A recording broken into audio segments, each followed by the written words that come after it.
विधान परिषदेमध्ये मराठा आरक्षणाचे विधेयक संमत झाल्यानंतर शिक्षण मंत्री विनोद तावडे यांनीही जल्लोष केला। ढोल ताशांचा जागरही यावेळी करण्यात आला।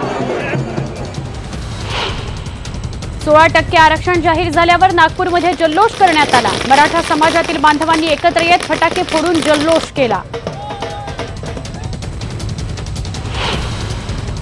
जालन्यातही भाजपच्या वतीने जल्लोष करण्यात आला। भाजपच्या कार्यालयात कार्यकर्त्यांनी एकमेकांना पेढे भरवत आनंद साजरा केला। ढोल ताशाच्या गजरात विधेयकाचं स्वागत करण्यात आलं।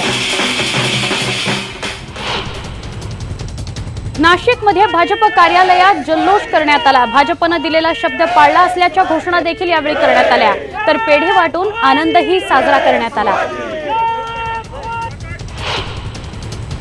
आरक्षणाच्या विधेयकाला मंजुरी मिळाल्यानंतर पुण्यात जोरदार जल्लोष साजरा करण्यात आला। भाजप कार्यकर्त्यांनी शिवाजी महाराज आणि सरदारांच्या वेशात येऊन अलका टॉकीज जवळ जागरण गोंधळ घातला।